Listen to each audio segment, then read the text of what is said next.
لیکن اس لیے کہ تم جانو کہ ابن آدم کو زمین پر گناہ معاف کرنے کا اختیار ہے۔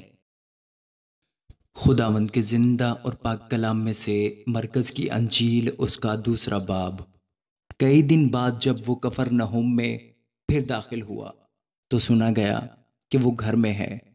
پھر اتنے آدمی جمع ہو گئے کہ دروازے کے پاس بھی جگہ نہ رہی، اور وہ ان کو کلام سنا رہا تھا۔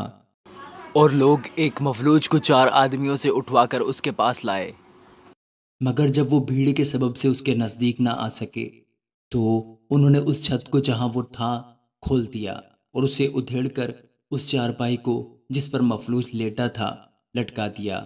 یسوع نے ان کا ایمان دیکھ کر مفلوج سے کہا، بیٹا، تیرے گناہ معاف ہوئے۔ مگر وہاں بعض فقیہ جو بیٹھے تھے وہ اپنے دلوں میں سوچنے لگے کہ یہ کیوں ایسا کہتا ہے، کفر بکتا ہے، خدا کے سوا کون گناہ معاف کر سکتا ہے؟ اور فی الفور یسوع نے اپنی روح سے معلوم کر کے کہ وہ اپنے دلوں میں یوں سوچتے ہیں، ان سے کہا، تم کیوں اپنے دلوں میں یہ باتیں سوچتے ہو؟ آسان کیا ہے، مفلوج سے یہ کہنا کہ تیرے گناہ معاف ہوئے، یا یہ کہنا کہ اٹھ اور اپنی چارپائی اٹھا کر چل پھر؟ لیکن اس لیے کہ تم جانو کہ ابن آدم کو زمین پر گناہ معاف کرنے کا اختیار ہے۔ اس نے اس مفلوج سے کہا، میں تجھ سے کہتا ہوں، اٹھ، اپنی چارپائی اٹھا کر اپنے گھر چلا جا۔ اور وہ اٹھا اور فی الفور چارپائی اٹھا کر ان سب کے سامنے باہر چلا گیا۔ چنانچہ وہ سب حیران ہو گئے اور خدا کی تمجید کر کے کہنے لگے، ہم نے ایسا کبھی نہیں دیکھا۔ وہ پھر باہر جھیل کے کنارے گیا اور ساری بھیڑ اس کے پاس آئی، اور وہ ان کو تعلیم دینے لگا۔ جب وہ جا رہا تھا تو اس نے خلفئی کے بیٹے لاوی کو محصول کی چوکی پر بیٹھے دیکھا اور اس سے کہا، میرے پیچھے ہو لے۔ بس وہ اٹھ کر اس کے پیچھے ہو لیا، اور یوں ہوا کہ وہ اس کے گھر میں کھانا کھانے بیٹھا، اور بہت سے محصول لینے والے اور گنہگار لوگ یسوع اور اس کے شاگردوں کے ساتھ کھانے بیٹھے، کیونکہ وہ بہت تھے اور اس کے پیچھے ہو لیے تھے۔ اور فریسیوں کے فقیہوں نے اسے گنہگاروں اور محصول لینے والوں کے ساتھ کھاتے دیکھ کر اس کے شاگردوں سے کہا، یہ تو محصول لینے والوں اور گنہگاروں کے ساتھ کھاتا پیتا ہے۔ یسوع نے یہ سن کر ان سے کہا، تندرستوں کو طبیب کی ضرورت نہیں، بلکہ بیماروں کو۔ میں راست بازوں کو نہیں بلکہ گنہگاروں کو بلانے آیا ہوں۔ اور یوحنا کے شاگرد اور فریسی روزہ سے تھے۔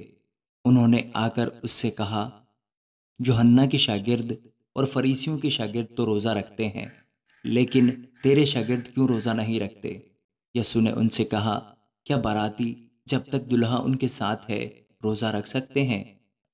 جس وقت تک دلہا ان کے ساتھ ہے وہ روزہ نہیں رکھ سکتے، مگر وہ دن آئیں گے کہ دلہا ان سے جدا کیا جائے گا، اس وقت وہ روزہ رکھیں گے۔ کورے کپڑے کا پیوند پرانی پوشاک پر کوئی نہیں لگاتا، نہیں تو وہ پیوند اس پوشاک میں سے کچھ کھینچ لے گا، یعنی نیا پرانی سے، اور وہ زیادہ پھٹ جائے گی۔ اور نئی مے کو پرانی مشکوں میں کوئی نہیں بھرتا، نہیں تو مشکیں مے سے پھٹ جائیں گی اور مے اور مشکیں دونوں برباد ہو جائیں گی، بلکہ نئی مے کو نئی مشکوں میں بھرتے ہیں۔ اور یوں ہوا کہ وہ سبت کے دن کھیتوں میں ہو کر جا رہا تھا، اور اس کے شاگرد راہ میں چلتے ہوئے بالیں توڑنے لگے۔ اور فریسیوں نے اس سے کہا، دیکھ، یہ سبت کے دن وہ کام کیوں کرتے ہیں جو روا نہیں؟ اس نے ان سے کہا، کیا تم نے کبھی نہیں پڑھا کہ داؤد نے کیا کیا جب اس کو اور اس کے ساتھیوں کو ضرورت ہوئی اور وہ بھوکے ہوئے؟ وہ کیوں کرابیاتر سردار کاہن کے دنوں میں خدا کے گھر میں گیا، اور اس نے نظر کی روٹیاں کھائیں جن کو کھانا کاہنوں کے سوا اور کسی کو روا نہیں، اور اپنے ساتھیوں کو بھی دیں۔ اور اس نے ان سے کہا، سبت آدمیوں کے لیے بنا ہے، نہ کہ آدمی سبت کے لیے۔ بس ابن آدم سبت کا بھی مالک ہے۔ آمین۔